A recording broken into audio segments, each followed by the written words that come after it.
गरीब आदमी को कर्ज की जरूरत पड़ गई, 1000 दिनार चाहिए। मैं कह चुका हूं कि दिरहम चांदी का होता था, दिनार सोने का। अब 1000 दिनार लेना है। तो जिस बंदे से उसने कहा, अगरचे वो नेक बंदा था, उसने कहा यार 1000 दिनार दे दो। तो कहने लगा कोई गवाह है तेरे पास?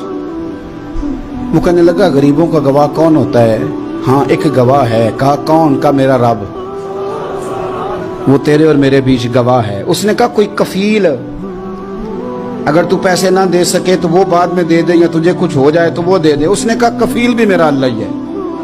मेरे पास अगर है तो रब करीम का नाम है, अगर एतमाद कर सकता है तो कर ले। बंदा नेक था, उसने कहा रब के नाम पे, रब की किफालत पे, अल्लाह को गवाह बना के मैं तैयार हूं तुझे 1000 देने को। उसने 1000 दिनार दे दिया। वक्त वापसी का तय हो गया। वो चला गया पैसे लेके। उसने पूरी मेहनत की कि मैंने वक्त पे पैसे लौटाने, पूरी मेहनत भी कर ली, अल्लाह ने मदद भी कर दी, पैसे भी उस तारीख को उसे मिल गए। बाद लोगों का तो लौटाने का दिल ही नहीं ना होता। फरमाया हदीस पाक में कि तू लौटाने का इरादा कर, रब तेरी मदद भी फरमाएगा। लेकिन यहां बहुत सारे लोग कहते हैं खैर है, इरादा ही नहीं। तो फिर जिस तरह का बंदे का गुमान हो, रब भी उसी तरह का मामला फरमाता है।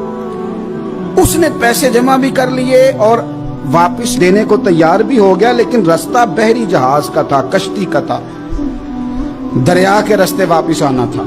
अब वो जब आ गया दरिया के किनारे तो बड़ी कोशिश की, पर वहां उसे कोई कश्ती नहीं मिली।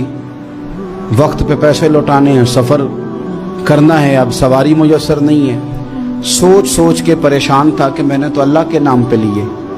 अचानक दिल में एक तजवीज आई। उसने एक लकड़ी ली, लकड़ी को अंदर से खोला, 1000 दिनार उसमें भरा। बुखारी पढ़ रहा हूं, और साथ एक खत भी लिखा कि यार मैं पैसे पहुंचाना चाहता था पर मुझे कोई चीज नहीं मिली दरिया के उस पार आने, अल्लाह के नाम पर तेरी तरफ रवाना कर रहा हूं। और ये कह के वो लकड़ी दरिया में रख दी।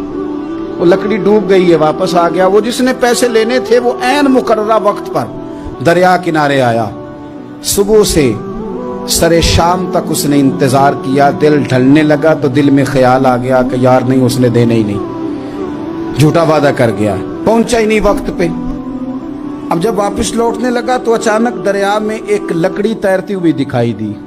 कहने लगा ले जाता हूं, शाम को रोटियां पकाने के काम आएगी, ईंधन बना के जला लूंगा, हंडिया पक जाएगी। लकड़ी उठा के जलाने के लिए घर लाया। गुमान था कि वो नहीं आया वादा करके। अल्लाह को कफील और वकील बना के और गवाह बना के फिर भी नहीं आया। लकड़ी लेके घर गया, बुखारी है, और जब उसको चीरा ना कि मैं इसकी आग जलाऊंगा, खोला तो अंदर से 1000 दिनार भी निकल आया, खत भी निकल आया। अब जरा समझना, उसके दिल में बात किसने डाली कि तू लकड़ी में पैसे डाल दे? अल्लाह ने। उस बंदे को मुकर्ररा वक्त पे किनारे भेजा किसने? लकड़ी सिर्फ उसी के हाथ आई तो ये बंदोबस्त किया किसने? अल्लाह ने। घर जाके चीरी तो पैसे बाहिफाजत उस तक पहुंचाए किसने? तो फिर हमें भी तवज्जो अल्लाह की जानिब भी करनी चाहिए। हमारे पे दिल की तवज्जो रब की तरफ ही होनी चाहिए ना। हमें इधर उधर जाने की, देखने की, बंदों पर गौर करने की जरूरत क्या है? वो पैसे पहुंच गए, ये वहां अपनी जगह पे परेशान था। इसने 1000 दिनार और जमा किया। फिर दोबारा एक दिन दरिया किनारे आया, कश्ती मिल गई, बैठ के अपने उस भाई के पास आया। कहने लगा देखना मुझ पर बदगुमान ना होना, पैसे उस तारीख को भी जमा कर लिए थे।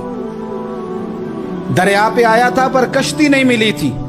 फिर मैंने ना लकड़ी में डाल के, खत डाल के तेरी तरफ भेज भी दिए थे, लेकिन आज मैं फिर लेके आ गया हूं। वो कहने लगा खुश हो जा, जिस रब को तूने मेरा और अपना गवाह बनाया था उस रब ने मेरे तक पहुंचा भी दिए हैं। जब लोग अल्लाह को गवाह बनाते हैं, रब की जानिब अपनी तवज्जो करते हैं, अपनी चाहतों, ख्वाहिशात और अपनी सारी चिट्ठियां अपने रब करीम की रहमत की तरफ रवाना करते हैं, फिर अल्लाह अपने बंदों को मायूस नहीं करता। अल्लाह अपने बंदों को नवाज देता है।